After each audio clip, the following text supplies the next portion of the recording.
आप सभी का स्वागत है मेरे चैनल ट्यूशन टीचर में। मैं प्रीति अग्रवाल आपको आज पढ़ाऊंगी EVS 1, कोई इसे साइंस भी बोलता है, उसका lesson number 8 public facilities and my school. तो मैं उसको शुरू करूं उससे पहले मैं थोड़ा सा एक इंट्रोडक्शन दे देती हूं आपको कि मैं आपको ये लेसन किस तरीके से एक्सप्लेन करूंगी। यदि आप मेरे चैनल पे फर्स्ट टाइम आए हैं और ये आप मेरा ये जो लेसन है इसे भी फर्स्ट टाइम देख रहे हैं, इससे पहले मैंने एक लेसन डाला हुआ है तो उसमें मैंने पूरा इंट्रोडक्शन अपना डिटेल में दिया है कि किस तरीके से आप बारीकी से समझ सकते हैं और टॉपर बन सकते हैं। तो आपका ज़्यादा समय ना लेते हुए मैं थोड़ा सा बता देती हूँ। मैं आपको टेक्सचुअल तो पढ़ाऊंगी जो टेक्स्ट बुक में लिखा है, क्योंकि वही पढ़ के लिख के याद करके आपको मार्कशीट मिलेगी और आप अपने क्लास के टॉपर बनेंगे। लेकिन उस मार्कशीट के अलावा भी आपको बाहर अगर कोई पूछे आपकी स्टडी से तो आप अटकने नहीं चाहिए। नॉर्मली क्या होता है, बच्चे जो याद करते हैं ना उसमें से अगर कहीं से कंफ्यूज करके पूछ ले तो बच्चे अटक जाते हैं। तो फिर वो वैसी मार्कशीट का कोई फायदा नहीं कि सिर्फ जो आपने है ना याद करके लिख के पेपर में आ गए और आपको आउट ऑफ मिल गए और आप खुश हो गए। उस आउट ऑफ को भी अगर कोई कंफ्यूज करके पूछे तो उनके सामने भी आप टॉपर होने चाहिए। अभी हम शुरू करते हैं अपना lesson number 8 public facilities and my school. अगर आपके पास अभी टेक्स्ट बुक है तो आप टेक्स्ट बुक ओपन कर लें। अगर आपके पास टेक्स्ट बुक नहीं है तो स्क्रीन पे आपको ये लेसन दिख रहा होगा, तो आप उसे देख के समझ सकते हैं। तो पहले मैं एक एक पैरा रीड कर देती हूँ, फिर मैं उसको एक्सप्लेन कर देती हूँ।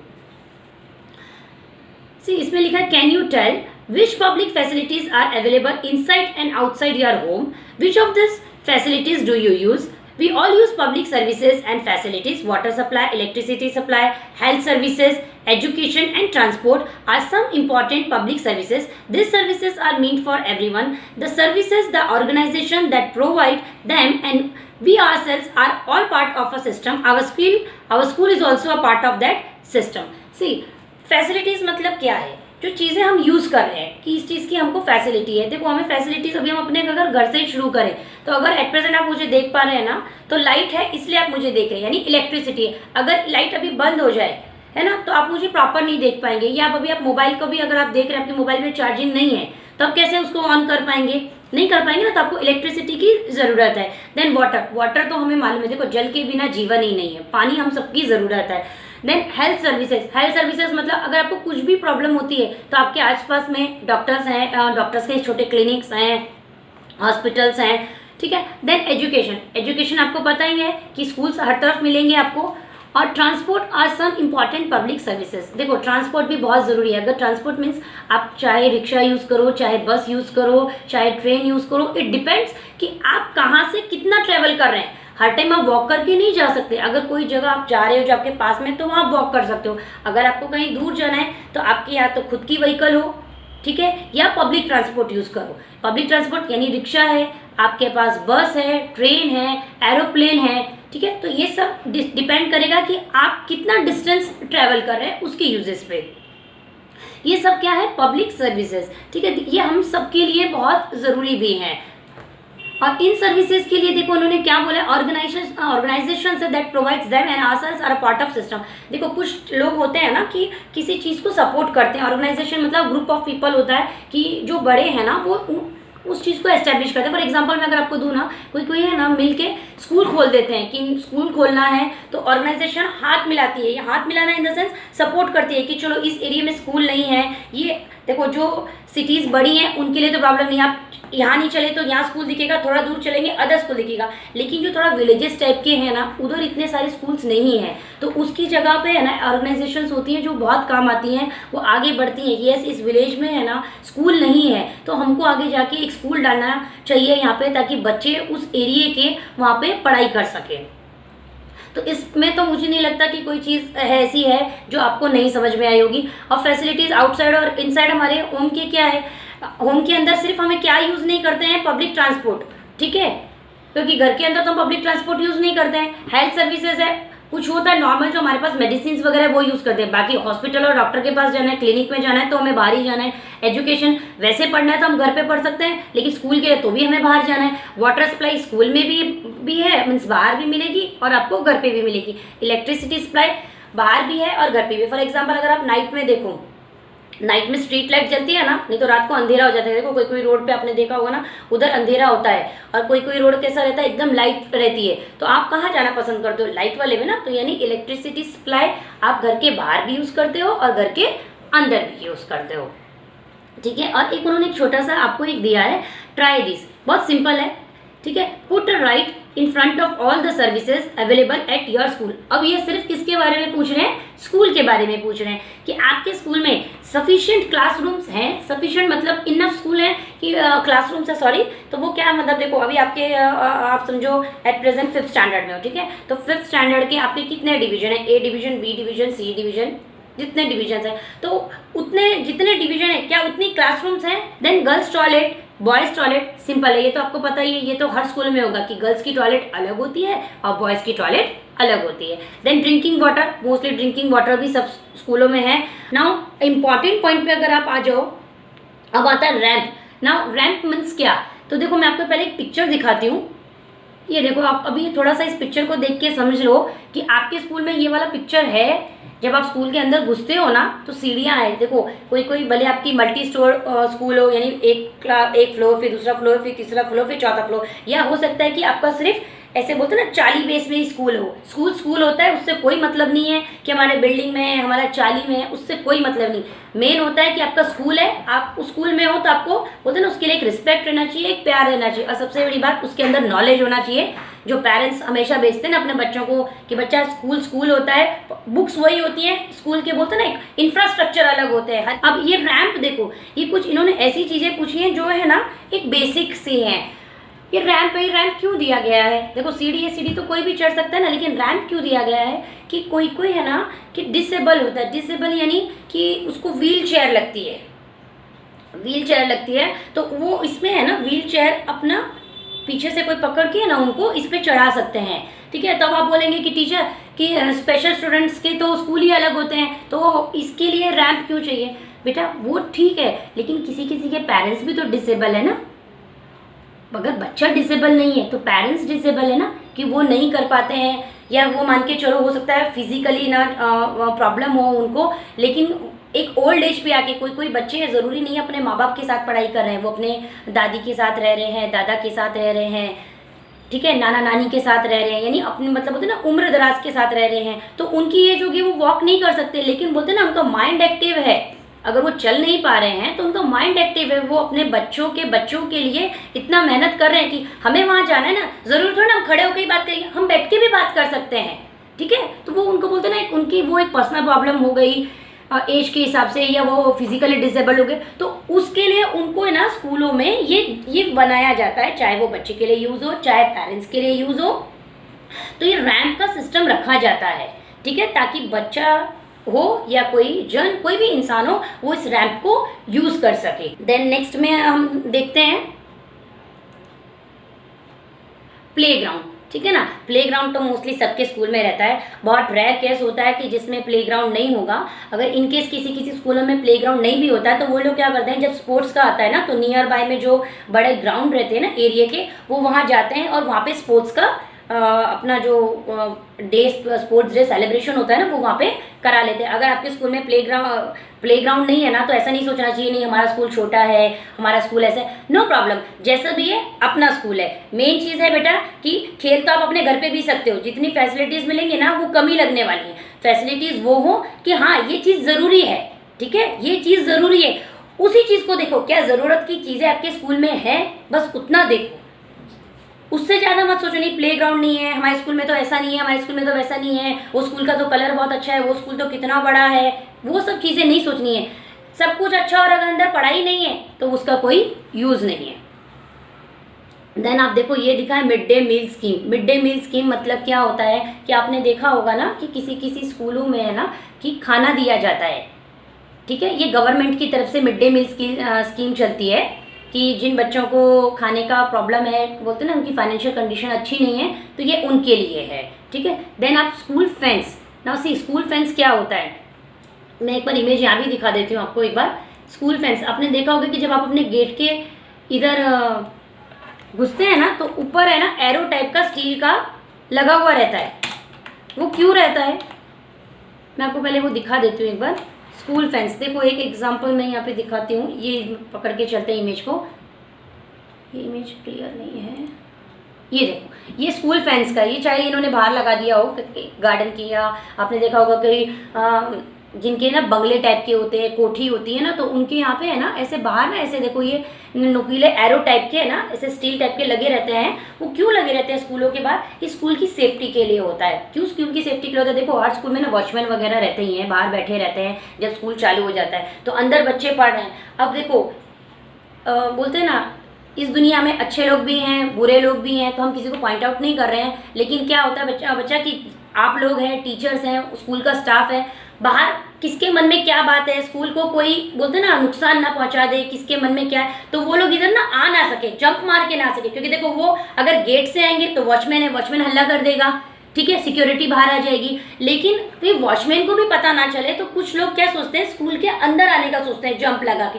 तो वो जंप लगा के आने का सोचते हैं, तो क्या होगा इस चीज़ से ना उनको लगने का डर रहेगा, इसलिए वो चीज़ वो नहीं करेंगे, इसलिए स्कूल फेंस को यूज़ किया जाता है। देन लाइब्रेरी देखो कि लाइब्रेरी क्या है, बहुत बड़े लेवल पे भी किसी किसी स्कूलों में लाइब्रेरी होती है, या सब अपने अपने हिसाब से करते हैं। स्कूल में लाइब्रेरी मीन्स बुक्स होती हैं जो आप रीडिंग बुक्स कर सको, तो वो मोस्टली सब स्कूलों में आपको लाइब्रेरी मिल जाएगी। भले आप फिल्मों में जैसा देखते हो ना बड़े बड़े लाइब्रेरीज होते हैं, वो हर स्कूलों में नहीं होगा, लेकिन स्कूल में पढ़ने के लिए जो बुक्स होती है ना वो तो ज़रूर होंगी, ठीक है। देन इलेक्ट्रिसिटी सप्लाई, तो इलेक्ट्रिसिटी सप्लाई तो देखो रहती है। अब देन लेबोरेटरी है, लैब भी देखो सब स्कूलों में लैब रहता ही है कि छोटा छोटा, क्योंकि वो 9th 10th ये 8th स्टैंडर्ड, तो उनको थोड़ा थोड़ा दिखाने के लिए लैब का तो वो रहता ही है। देन स्टडी कॉर्नर, देखो स्टडी कॉर्नर यहाँ पे जो दिखा है ना, स्टडी कॉर्नर ये नॉर्मली ना जो बोर्डिंग स्कूल होते हैं ना, बोर्डिंग स्कूल क्या होते हैं, जो बच्चे हैं ना जिस स्कूल में पढ़ते हैं उसी स्कूल में रहते हैं, ठीक है, तो वहाँ पे ना एक रूम दिया जाता है ताकि बच्चे सिर्फ वहाँ पे बैठ के पढ़ सकें, ठीक है। नॉर्मली जो बच्चे स्कूल जा रहे हैं और घर पे आ रहे हैं, ठीक है, उनको मुझे नहीं लगता कि study corner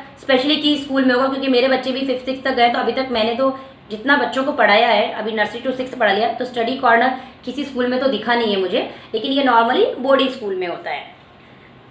then computer class, yes computer class तो सब तरफ है, ये तो बोलते हैं ना एक अट्रैक्शन, आप जाओगे ना स्कूल में, ये तो पेरेंट्स भी अगर देख रहे हैं मेरा वीडियो, या टीचर्स भी देख रही हैं, या बच्चे भी देख रहे हैं, वो तो पहले मिलेगा, क्योंकि आज की तारीख में तो कंप्यूटर का ज़माना है, ठीक है। तो कंप्यूटर क्लासरूम तो ऐसा रहता है कि वहाँ देख के हमें लगता है कि हाँ यहाँ इतने सारे कंप्यूटर हैं, हमारा बच्चा पढ़ेगा इसमें, ठीक है।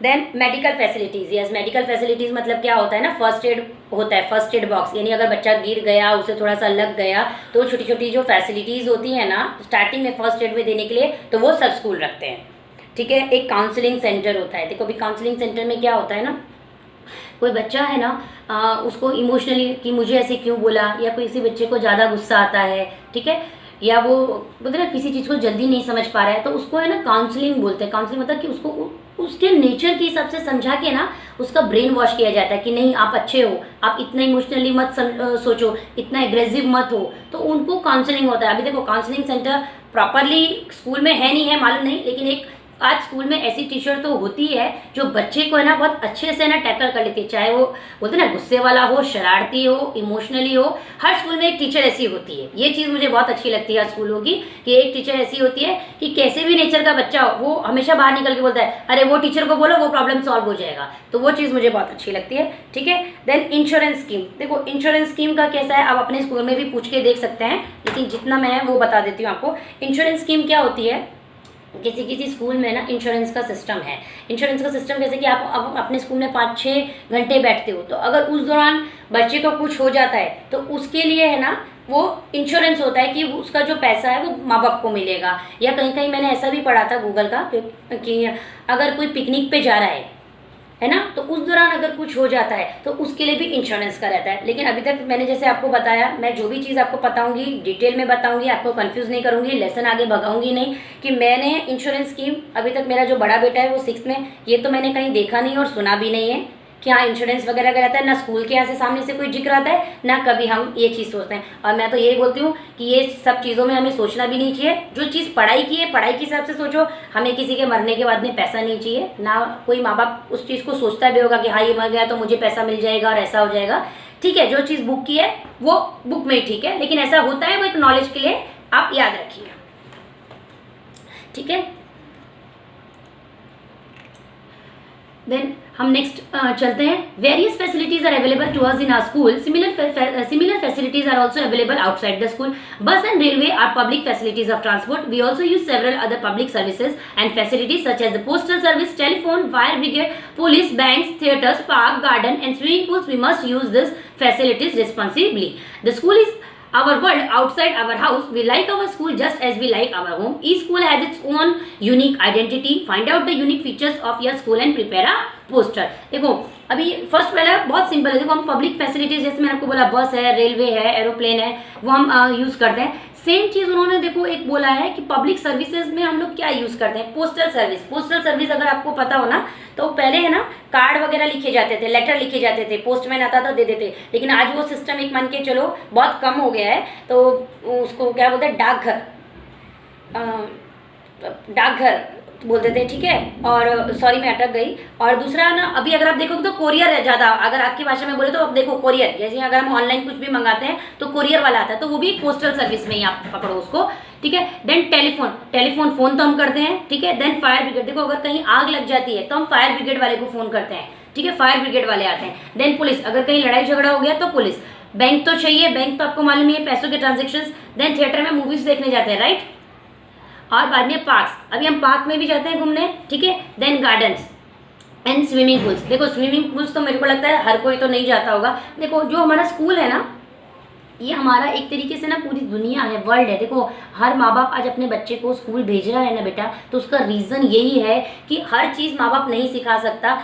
और आप स्कूल में भी देखो सब्जेक्ट वाइज लेसन भी अलग अलग, ताकि जो इधर उधर की इन्फॉर्मेशन है ना आपके माइंड में चली जाए. तो वर्ल्ड, इसलिए आवर वर्ल्ड उसको क्यों बोल दिया उन्होंने, ताकि इधर उधर की जो भी नॉलेज है ना वो आपके दिमाग में जाए. अगर आपसे कुछ भी कुछ पूछे तो आप ऐसे ब्लैंक नहीं लगने चाहिए. या आप ऐसे नहीं देखने चाहिए, ऐसा नहीं होना चाहिए कुछ भी. इसलिए जो भी लेसन आते हैं चाहे हार्ड हो चाहे इजी हो, अगर हार्ड कब तक है, जब तक आपको नहीं आते. इजी कब तक है, जब तक आपको पूरे अच्छे से आते हैं. ठीक है.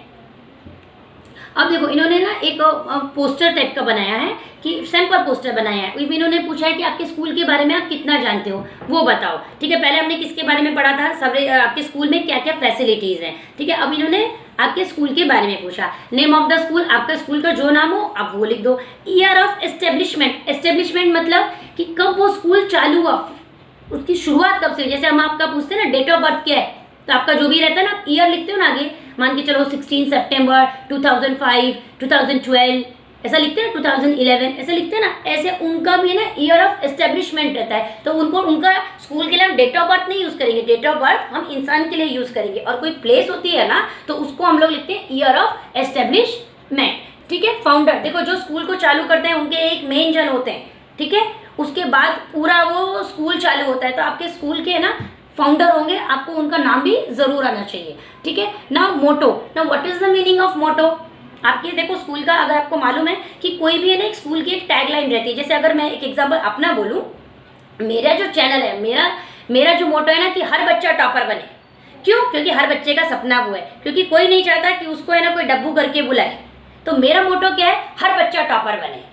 और जो भी आपको तकलीफ आ रही है ना आप मुझे कमेंट करो, मैं उसको एकदम इजी वे में करके आपको बताऊंगी. ठीक है. ऐसे स्कूल के भी मोटो होते हैं. तो मोटो क्या है उनके स्कूल का, आपको अगर भी नहीं मालूम है अगर आपके स्कूल का, तो आपके स्कूल की टाई आप चेक करो, कैलेंडर चेक करो, है ना. और टेक्स्ट बुक में देखो आजकल तो स्कूल वाले अपने बुक के ऊपर भी अपना प्रिंटिंग छापते हैं, तो उसमें लिखा होगा. तो मैं मेरे स्कूल में जो बच्चों का एक मोटो है, मैं स्कूल का नाम नहीं ले रही हूँ, सिर्फ मैं उसका एक मोटो बता देती हूँ. उन्होंने मेरे बच्चों के स्कूल के टाइम में लिखा है नॉलेज इज पावर. एक होता है एम्बलम. ना what is the meaning of emblem. एक डिजाइन बना हुआ रहता है परफेक्ट से. ठीक है ना. एक किसी का ना एक लोगो फिक्स रहता है किसी भी चीज का. ठीक है. एम्बलम. तो मेरे बच्चों का ही मैं एक एग्जांपल दिए जा रही हूँ आपको. तो उनके इसमें ना जो दिए के ऊपर बत्ती होती है ना, जोत जो जलती है ना, तो जोत का ऐसे दिया हुआ है उन्होंने. ठीक है. देन अब हम नेक्स्ट चलेंगे तो हम देखेंगे यहाँ पे number of students girls and boys. वो आपको देखो आपके क्लासरूम के तो आपको मालूम होगा कि टोटल नंबर ऑफ स्टूडेंट्स इतने हैं और इतने गर्ल्स के हैं बॉयज़ के. ये लेकिन स्कूल का पूछ रहे हैं तो आपके टीचर को ही आपको पूछ के पता चलेगा कि टोटल आपके स्कूल में कितने बच्चे हैं. देन नंबर ऑफ क्लासरूम्स, ये भी आपके ऊपर ही डिपेंड है बेटा, आपको ही देखना पड़ेगा आपके क्लास में कितने रूम वो है. Colour of uniform. Yes colour of बोलेंगे टीचर आपने सब बताया अपने बच्चों के बारे में, तो अपने बच्चों के कलर यूनिफॉर्म क्यों नहीं बता रहे. ठीक है, मैं वो भी बताती हूँ. लाइट स्काई ब्लू ऊपर है और नीचे ना नेवी ब्लू कलर की है. ठीक है. और ये है नोट वर्दी इंकम्प्लिशमेंट। सी नोट वर्दी इंकम्प्लिशमेंट में देखो हर स्कूल के अंदर है ना एक कुछ ना कुछ प्लस होता है। इतने सारे स्कूल चलते हैं, जो पेरेंट्स पढ़ाते हैं तो हर स्कूल में उनको लगता है यार इसमें ऐसा है इसमें वैसा है, लेकिन हर स्कूल का है ना एक प्लस होता है कुछ ना कुछ। नोट वर्दी इंकम्प्लिशमेंट मतलब कि उन्होंने ऐसा बोलते हैं ना कि क्या अचीव किया है। हर स्कूल कुछ ना कुछ अचीव जरूर करता है। देखो हर तरफ है ना स्कूलों में इतने सारे कॉम्पिटिशन्स आते हैं, और आपने कितने अगर स्कूल चेंज करेंगे उसी स्कूल में तो भी आप देखना वहाँ पे है ना ट्रॉफीज लगी हुई रहती हैं, क्योंकि वो जीत के आए। ठीक है, इस स्कूल में देखोगे तो भी ट्रॉफीज मिलेंगी, अदर स्कूल में जाओगे तो भी ट्रॉफीज दिखेंगी, और फिर अदर स्कूल में जाओगे तो उधर भी ट्रॉफीज दिखेंगी। क्यों? क्योंकि हर स्कूल में है ना उनके अंदर एक बोलते हैं ना एक प्लस पॉइंट रहता है, जिस चीज़ में वो लेके आते हैं वो ट्रॉफी उनको मिल जाती है। ठीक है, और ये सेम चीज़ आ गई है अवार्ड रिसीव्ड। अब जब उन्होंने वो चीज़ करी है तो उनको अवार्ड्स भी आ जाएंगे, तो जो मैंने आपको वो बता ही दिया है इसमें ट्रॉफीज का। ठीक है, अब मैं आपको नेक्स्ट पेज पे चलती हूँ। तो मुझे नहीं लगता कि अभी आपको फर्स्ट पेज में कोई प्रॉब्लम होगी। मैंने सिंपल आपको सारी चीज़ें बता दी। पब्लिक सर्विसेज बोलेंगे तो आप फिर से रिपीट कर दी, postal service, telephone, fire brigade, police, bank, theatre, park, garden, swimming pools हो गया। और ये मैंने आपको इसमें मेन इंपॉर्टेंट जो मुझे लगा रैंप लगा कि वो चढ़ने करने के लिए वो ज़रूरी होना चाहिए, है ना। और उसके बाद में एक यहाँ पे स्कूल फेंस था। अगर आपके स्कूल फेंस में वहाँ पे वैसा हो तो प्लीज़ बच्चा वहाँ से थोड़ा सा दूर रहो, रिस्क मत रखो, क्योंकि माँ बाप है ना हमेशा यही सोच के भेजते हैं कि बच्चा सेफ हो, लेकिन कभी भी जब स्कूल से फ़ोन आ जाता है ना तो वो बहुत डिफिकल्टी होती है बेटा पेरेंट्स के लिए। तो अपनी ना सेफ्टी खुद भी बरतो, क्योंकि जहाँ देखो जैसे ड्रिंकिंग वाटर, इनके साथ ड्रिंकिंग नहीं लेके गए, आप पानी भरने जाते हो, धक्का मुक्की करते हो, बच्चे पानी गिरा देते हैं, हल्का सा पैर स्लिप हुआ, ठीक है ना, तो कहाँ क्या लग जाएगा किसी को मालूम नहीं है बेटा। तो ये थोड़ी थोड़ी चीज़ें होती हैं कि खुद को भी है ना हमें ध्यान में रखना है, इसलिए इतनी सारी पढ़ाई दी जाती है, उससे रिलेटेड बातें दी जाती है। सिर्फ ये नहीं है कि हाँ पढ़ा, हाँ है, नहीं है, नहीं है, हाँ है, भूल गए। मैं इतना लंबा लेक्चर इसलिए देती हूँ कि कहीं ना कहीं आपके साथ अगर कुछ होने वाला है ना तो आपके दिमाग में रहेगा। टीचर वो बोली थी पानी गिरा हुआ रहता ना, कोई नहीं समझता है उसको आप समझा भी नहीं सकते हो, लेकिन अगर आप समझ गए हो, अगर वहाँ पे पानी गिरा हुआ है और बच्चे एकदम भागम भागी में जा रहे हैं तो पहले उनको भर लेने दो, उनको जाने दो, फिर आप भरो। और मैं चाहती हूँ मेरा चैनल जो भी देख रहा है वो मेरी बातों को अच्छे से समझेगा। स्कूल फैंस है तो वहाँ पे मस्ती नहीं करेगा। नेक्स्ट देखते हैं, नेक्स्ट पेज पे जाते हैं। स्कूल प्ले ग्राउंड है, ये आपके पास है। देन लाइब्रेरी का फोटो है, ठीक है। देन एस्ट्रोनॉमिकल सेंटर, ठीक है। अब ये देखो मैं सेकंड पेज पहले रीड कर देती हूँ, फिर उसको एक्सप्लेन कर देती हूँ।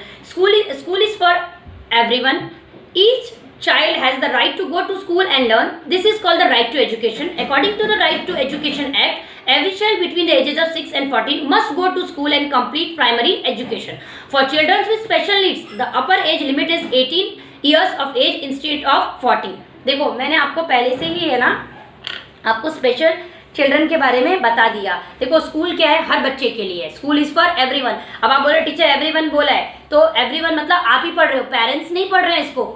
School is for students, childrens ऐसा नहीं बोला, school is for everyone. School is for everyone मतलब ये बच्चों के लिए, सब बच्चों के लिए है। हर बच्चे को each child has the right to go to school and learn. देखो उन्होंने भी यही बोला है कि आप स्कूल जा रहे हो ना, स्कूल जाना ही नहीं कि बैग ले लिया, टिफिन उठाया, बॉटल उठाई, ड्रेस से रेडी हुए। पेरेंट्स के मन में तसल्ली लीजिए हमारा बच्चा गया है स्कूल में, ठीक है। और जब पूछने की बारी आई या रिजल्ट की बारी आई या साल निकल गया, अगली साल गए तो मालूम पड़ा ये तो हार्ड पड़ रहा है, वो आ ही नहीं रहा क्योंकि पहले के साल का नहीं आता था। बेटा समझ रहे हो ना।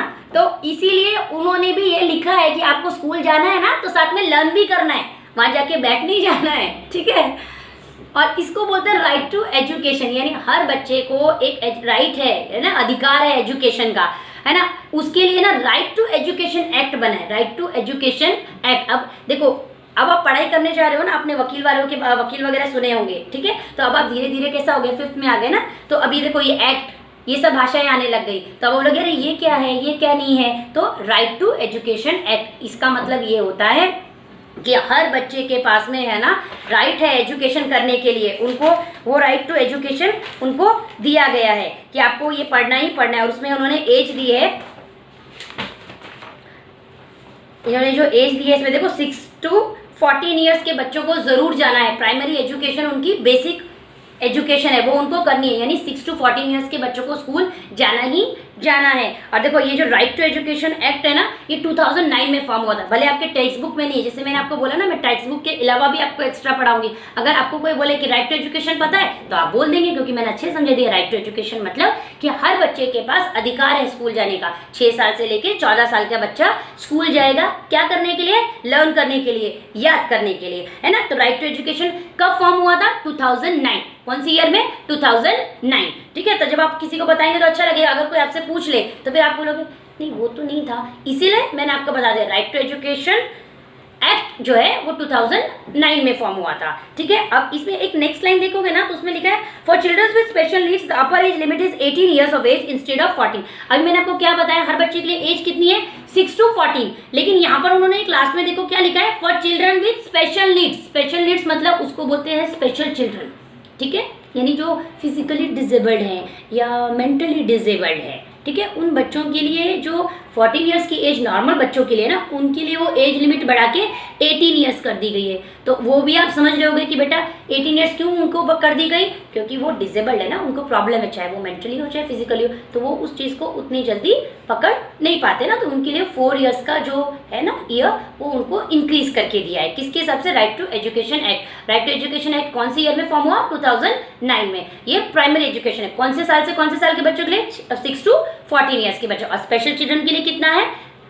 14 ईयर्स से इंक्रीज करके उसको कितना किया गया? 18 ईयर्स। ठीक है, फिर स्पेशल चिल्ड्रन मेंटली भी आएंगे, मेंटली डिसेबल्ड मतलब कि जिनको माइंड थोड़ा डेवलप नहीं है, और फिजिकली डिसेबल्ड यानी चाहे उनके हाथ पैर का प्रॉब्लम हो उनको बोलेंगे फिजिकली डिसेबल्ड। ठीक है, Now, role of the community in the development of a school. Many people and institutions help to set up a school. Many parents, past students, writers, artists, sports person, scientists, and industrialists lend a hand in the growth of a school. A school is given assistance in the construction of classrooms, libraries, laboratories, and procurement of sports equipments by various sections of society. The community has a role in the development of a school. देखो मैंने आपको इससे पहले ही बताया था कि कहीं कहीं अभी तो शहरों में तो क्या है ना, आप घर से बाहर निकले तो सामने स्कूल दिखेगा, फिर थोड़ा सा आगे चलोगे फिर स्कूल दिखेगा, लेकिन गांव वगैरह में क्या होता है, स्कूल नहीं होते। तो उनमें उसी का उन्होंने आगे दिया है कि एक स्कूल फॉर्म करने के लिए ना बहुत लोगों का सपोर्ट लगता है। सिर्फ ऐसा नहीं होता है कि मैंने सोचा कि मैं स्कूल खोल लूँ तो मैंने अकेले ने जाके स्कूल खोल दिया, भले मेरे पास फाइनेंशियली कितना भी पैसा हो,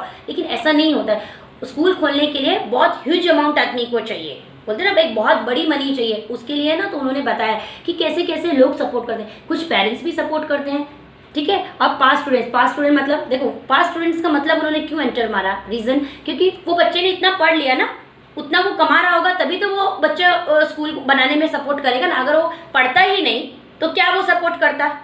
ठीक है, पास स्टूडेंट्स देखो राइटर्स, आर्टिस्ट, स्पोर्ट्स पर्सन, ये जितने बड़े लोग हैं जिन्होंने हर फील्ड का इंसान आपको स्कूल फॉर्म करने में मदद करता है, जिसको स्कूल खोलना है। रीज़न क्या है कि देखो स्कूल ही एक ऐसी चीज़ है जहां आदमी पहले बेसिक सीखता है, उसके बाद वो उसके ऊपर है कि उसको स्पोर्ट्स पर्सन बनना है, राइटर बनना है, आर्टिस्ट बनना है, और भी बहुत सारे फील्ड होंगे बेटा जो इसमें उन्होंने मेंशन नहीं किए, लेकिन उन्होंने मेन एग्जांपल यही बताने की कोशिश की है कि स्कूल एक ऐसी चीज़ है जिसको सब लोग सपोर्ट करना चाहते हैं, क्योंकि आप पहले स्कूल से ही सीखते हो पढ़ाई, उसके बाद ही तो आप कुछ करोगे। ठीक है, अगर मैं आपको बोलूं कि पेरेंट्स का कौन से एग्जांपल्स देने को बोलूं, मैनी पेरेंट्स, अब देखो पेरेंट्स तो किसने सपोर्ट किया वो नहीं बोल सकती, पास स्टूडेंट। अब राइटर है, अगर मैं आपको राइटर का नाम बोलूं कि कोई आपसे पूछे चलो राइटर का नाम बताओ, तो उन्हें बता तो दिया स्कूल फॉर्म करने का, तो आप किस राइटर का नाम बताएंगे? ठीक है, रविंद्रनाथ टैगोर जी हो गए, एक एग्जाम्पल बता रही हूँ, ये नहीं मैं बोल रही हूँ कि उन्होंने हेल्प किया तो स्कूल चले, जो उस टाइम के वहाँ पे जो भी बड़े लेवल पे राइटर्स है ना वो सपोर्ट करते हैं। तो मैं इसका ना आपको बता देती हूँ, देखो आर्टिस्ट है तो मैंने है ना एक सर्च करा है, तो उसके हिसाब से अगर आपको आर्टिस्ट में देखोगे ना तो राजा रवि वर्मा, मैं एक एग्जाम्पल दे रही हूँ, स्कूल फॉर्म जिन्होंने किया उनका एग्जाम्पल नहीं दे रही हूँ, मैं एक्स्ट्रा नॉलेज दे रही हूँ जिससे मैंने आपको बनाया टॉपर बताऊंगी। तो अगर कोई आपको बोले कि एक राइटर का एग्जाम्पल दो, वो तो हमें समझ में आ गया कि स्कूल फॉर्म करने के लिए राइटर लगते हैं, पास स्टूडेंट्स लगते हैं, पेरेंट्स लगते हैं, स्पोर्ट्स पर्सन, आर्टिस्ट, इंडस्ट्रियल। लेकिन अगर किसी ने आपको बोला चलो स्पोर्ट्स पर्सन का नाम बताओ, है वो तो नहीं था, तो आप बोलते किसी जिसको क्रिकेट में शौक हो तुरंत बोलेगा सचिन तेंदुलकर, ठीक है वो हो गया। अगर आर्टिस्ट का बोल दें तो आर्टिस्ट में आप क्या बोलेंगे, अगर आपको पूछ ले राजा रवि वर्मा, क्योंकि ये इंडियन का है, इंडिया का है, इसलिए मैं इंडिया के ना बता रही हूँ, ये बहुत अच्छे आर्टिस्ट है, आप चाहो तो इन्हें गूगल पे भी सर्च करके देखना, राजा रवि वर्मा। ठीक है ना, और राइटर में मैंने आपको बताया जैसे रविंद्रनाथ टैगोर जी। ठीक है, साइंटिस्ट में थॉमस एडिसन। ठीक है, देन अब इंडस्ट्रियलिस्ट में आ जाओ ना, व्हाट इज इंडस्ट्रियलिस्ट, जो किसी भी चीज का ना मैन्युफैक्चर होते हैं बहुत बड़े लेवल पे, ठीक है बहुत बड़ा, तो उसमें तो मुकेश अंबानी जी। ठीक है, तो अगर आपको कोई कुछ पूछ ले कि किसी का एग्जांपल बता दो तो आप सोच में पड़ जाएंगे। हाँ नाम तो सुना था मैंने इंडस्ट्रियलिस्ट, स्पेलिंग भी याद करिए, इतना हार्ड काम किया है, उसके बाद कहाँ जाके मेरी गाड़ी अटक गई। ठीक है, तो ये छोटी छोटी चीजें होती है बेटा, तो इसीलिए तो आप उनका अगर एक छोटे छोटे नाम भी याद कर लोगे तो आप टॉपर खुद ही पढ़ोगे ना, आपको भी तो खुद अच्छा लगा होगा ना इस चीज से।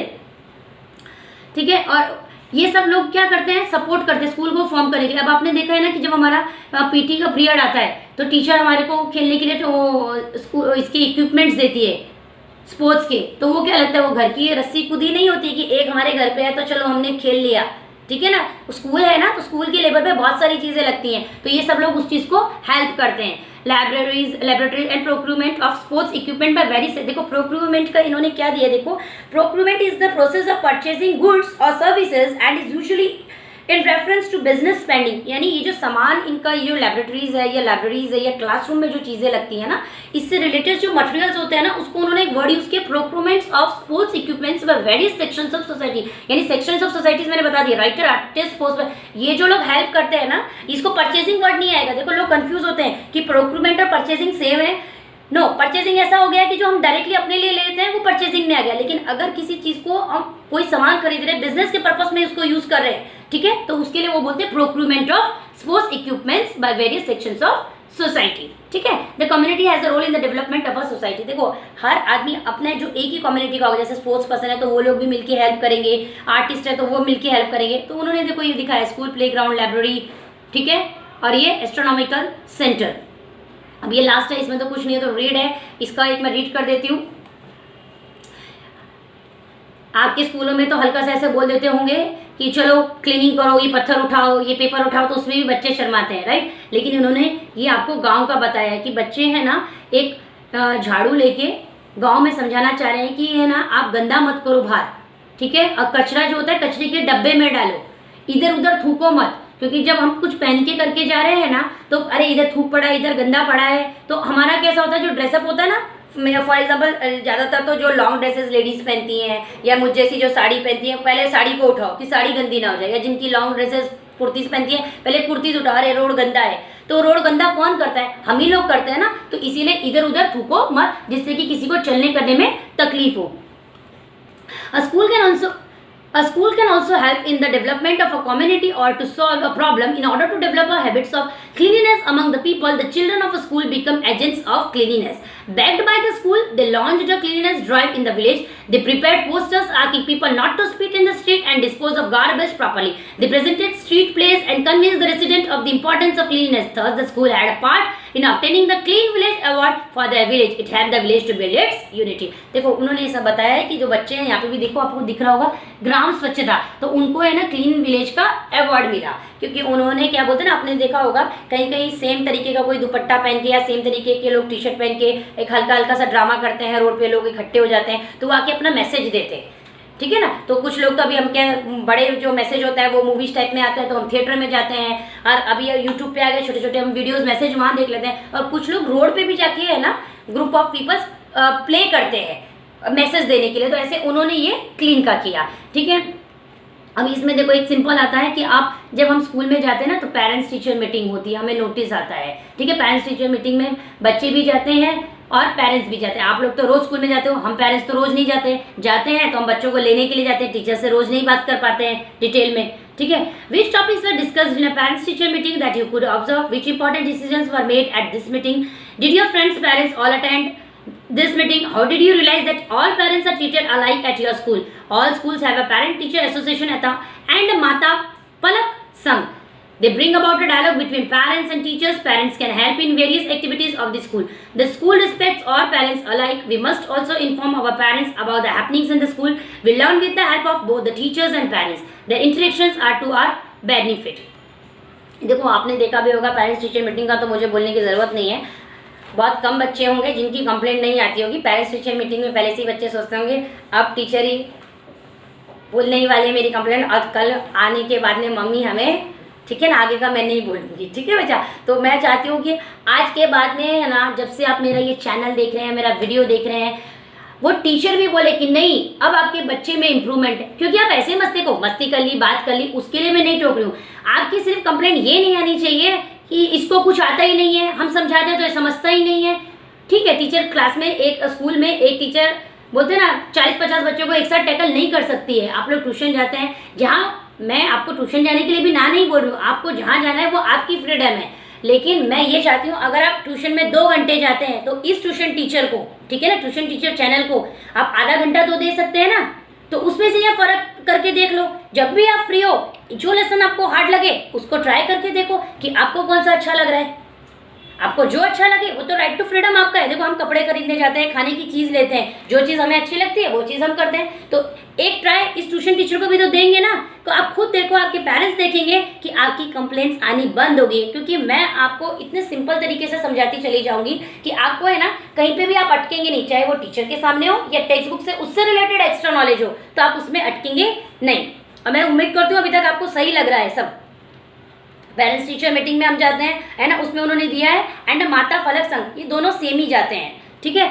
और ये क्या होता है, हम जाते हैं टीचर को, टीचर अपना बता देती है अभी एग्जाम आने वाला है, अब हम ऐसा करने वाले हैं, अब हमारा ऐसा करने वाले हैं, अब हमने पोर्शन दे दिया, हमने जो भी स्कूल के डिस्कशंस होते हैं वो होते हैं। कोई कोई पेरेंट्स होते हैं वो पूछ लेते हैं टीचर ये मस्ती करता है घर पे, इसको समझाओ ना, इसको ऐसे करो ना, सब अपने अपने प्रॉब्लम्स बता देते हैं। टीचर भी रहता है तो टीचर भी बोल देती है कि देखो ये मस्ती करता है, मैंने इसको यहाँ प्लेस चेंज किया, वहाँ चेंज किया, ये दो ऐसा करते हैं, मुझे डिस्टर्ब करते हैं। तो मैं भी ये चाहती हूँ बेटा कि आप लोग भी है ना ऐसे ना किसी की नज़र में मत आओ। जब भी आपके पेरेंट्स जाए ना पेरेंट्स टीचर मीटिंग में, अगर वो पूछें कि टीचर इसका कोई कंप्लेंट, जबकि उन्हें मालूम है कि वो मस्ती नहीं करता है, अगर वो पूछें है ना, तो भी पेरेंट्स टीचर की तरफ से ये रिप्लाई आना चाहिए कि नहीं, he is a good student, she is a good student, कोई कंप्लेंट नहीं है। तो आई होप आप अपनी तरफ से आपके अंदर जो भी प्रॉब्लम्स है आज से आप उसको सॉल्व करेंगे और इंतजार करेंगे पेरेंट्स टीचर मीटिंग का कि टीचर यही शब्द बोले, और आप अपने आप को रोज़ इंप्रूव करेंगे इस चीज़ में। और जिस दिन पेरेंट्स टीचर मीटिंग में आपको डांट ना पड़े घर पे आने के बाद मम्मी से, तो इस ट्यूशन टीचर को जरूर याद करेंगे, ठीक है। और इसमें कुछ नहीं है, तो इन्होंने बोला है कि एप्लीकेशन अपने एडमिनिस्ट्रेशन को बोलो कि भाई एक दिन पेरेंट्स को दे स्कूल चलाने के लिए। नॉर्मली ऐसा कोई देता करता है ही नहीं है। जो मेन चीज़ है मैं आपको ये बता दी, ऑलवेज रिमेंबर, देखो education is a fundamental right of a every child. इस लाइन को है ना आप बाय हार्ट कर लो, बाय हार्ट मतलब पूरे याद कर लो। फंडामेंटल राइट मतलब आपकी एक बेसिक राइट है। हमारी टोटल फंडामेंटल राइट्स कितनी है? 6। मैं ज़्यादा डिटेल में नहीं जाऊंगी। अगर आपको कोई पूछ ले कितने फंडामेंटल राइट्स हैं, तो आपको बोलना है 6। जैसे जैसे आप हायर क्लास में जाओगे आप सारी फंडामेंटल राइट्स सीखोगे। तो इसीलिए उन्होंने अभी एक्ट, क्योंकि आपको सिविक्स शुरू होएगा थोड़ा सालों में, तो इसलिए वो act, right to education act आ गया। इसलिए वो धीरे धीरे आपके माइंड में बातों को डाले जा रहे। मैंने बताया था 2009 ईयर में, ठीक है। इसीलिए उन्होंने बोला education is a fundamental right of every child. अगर आपको एजुकेशन के ऊपर कोई स्लोगन लिखने को बोल दे, आपको पूछ ले, तो आप बोल सकते हो education is a fundamental right of every child. कितने फंडामेंटल राइट्स हैं? 6। पहले 7 थे, उसमें से एक राइट को, फंडामेंटल राइट को कैंसिल कर दिया गया, तो अभी 6 फंडामेंटल राइट्स हैं, ठीक है। तो ये लेसन हमारा कंप्लीट हो गया है। तो अभी मेरे को लगता है कि अगर किसी को कोई डाउट तो नहीं होना चाहिए। ये सारा मैंने फर्स्ट बता दिया कि क्या क्या पब्लिक सर्विसेज हैं, स्कूल में क्या क्या चीज़ें हैं, और इसको आप भी याद रखेंगे आपके स्कूल का मोटो क्या है। जब तक आप उस स्कूल में हैं, आप उसी स्कूल को कंटिन्यू करते हो, अच्छी बात है। नहीं करते हो, आपके पेरेंट्स चेंज करना चाहते हो, जो भी है, जिस स्कूल में भी रहो, अगर आपसे कोई आपका, देखो ये बहुत बेसिक होता है, बेटा आपका नाम क्या है? XYZ, ठीक है। आप कितने साल के हो? XY। आपके स्कूल का नाम क्या है? XY। लेकिन अभी है ना बेटा, धीरे धीरे ना वक्त है ना आगे जा रहा है, आगे बढ़ रहा है। ये बेसिक चीजें थी जो सालों से हमको भी यही पूछा गया। अभी है ना धीरे धीरे जो एजुकेटेड है, जब लग जाता है ना कि नहीं बच्चा तो बहुत फटाफट बोल रहा है और अच्छे से बोल रहा है, तो वो उसको कंफ्यूज करने के लिए आपके स्कूल का मोटो क्या है। तो आपसे मोटो क्या होता है? तो मोटो कुछ नहीं है। आप अपने बुक को, आपके सामने जो भी चीज़ आती है ना, तो आपको मालूम होना चाहिए मेरे स्कूल का नाम ये है, मेरे स्कूल का ईयर ऑफ एस्टेब्लिशमेंट ये है, मेरे स्कूल के फाउंडर ये हैं, और उनका एक ही स्कूल है या बहुत सारे स्कूल है। थोड़ा इन्फॉर्मेशन देखो एक्स्ट्रा निकाल। ये कोई आपको एग्जाम में लिखने नहीं जाना है, ये तो इससे रिलेटेड आपको वर्कबुक में होएगा श्योर, ये नहीं बोल रही हूँ। लेकिन जिनको ये लेसन नहीं है, अभी आप नेक्स्ट में जाओगे तो लेसन नहीं आएगा, लेकिन पूछने वाला जनरल क्वेश्चन पूछ लेता है, तब आप क्या करेंगे? तो ये चीज़ें हैं, अगली साल आपने मानो स्कूल चेंज किया या नहीं चेंज किया, अगर आपको पूछ लें तो भी आपको याद रखना। ये नहीं कह रहे तो इसमें था तो मैं याद करके चला गया, लिख के आ गया। हर स्कूल का, जिस स्कूल में आप पढ़ रहे हो, स्कूल का मोटो, स्कूल का एम्ब्लेम, ईयर ऑफ एस्टेब्लिशमेंट, उसके फाउंडर, उसके ब्रांचेस हैं या नहीं है, ये सब चीज़ें आपको आनी चाहिए, ठीक है। ये प्लेग्राउंड और ये सब मैंने आपको बता दिया, और सबके मैंने यहाँ पे एग्जांपल्स भी बता दिए। स्पोर्ट्स पर्सन, आर्टिस्ट में मैंने राजा रवि वर्मा जी बताए हैं, राइटर में मैंने रविंद्रनाथ टैगोर जी बताए हैं, स्पोर्ट्स पर्सन मैंने सचिन तेंदुलकर जी का बोला है, साइंटिस्ट थॉमस एडिसन जी, इंडस्ट्रियलिस्ट मुकेश अंबानी जी। तो मुझे नहीं लगता कि आप कहीं रुकेंगे और अटकेंगे अगर आपको कोई पूछेगा। और जो स्पेलिंग हार्ड है उसको टुकड़े टुकड़े में बनाओ, और इसका भी मैं एक वीडियो बनाऊंगी कि हाँ आपको ये स्पेलिंग्स हार्ड पड़ती है, जनरल स्पेलिंग्स जो भी होती है उनके भी मैं आपको शॉर्टकट्स दूंगी। अगर आपको लेंथी आंसर याद नहीं होते हैं, या आप मुझसे कोई भी ऐसी टिप या ट्रिक जानना चाहते हो कि जिससे आप टॉपर बनो, तो उसका भी आप मुझे कमेंट करो, उसका भी मैं बताऊंगी। और मैं इसलिए श्योर बोल रही हूँ आपको टॉपर बनाऊंगी क्योंकि मेरे 2 बच्चे हैं, एक 5th स्टैंडर्ड एक 6th स्टैंडर्ड, दोनों ही नर्सरी से अब तक टॉपर है। वो कैसे टॉपर बने? कोई पढ़ाई हार्ड नहीं है, पढ़ाई पढ़ने के ना तरीके आने चाहिए। अगर आपको वो तरीका पता है, वो पॉइंट्स पता है, तो आप भी टॉपर बनेंगे। आने वाले वीडियोस में मैं आपको उनसे इंट्रोड्यूस कराऊंगी, तो आपको पता चल जाएगा कि हाँ यस ये टॉपर है। तो मिलते हैं बेटा एक नेक्स्ट वीडियो में। अगर आपको मेरा वीडियो अच्छा लगा हो तो उसे लाइक करना, शेयर करना और सब्सक्राइब भी करना। Thank you.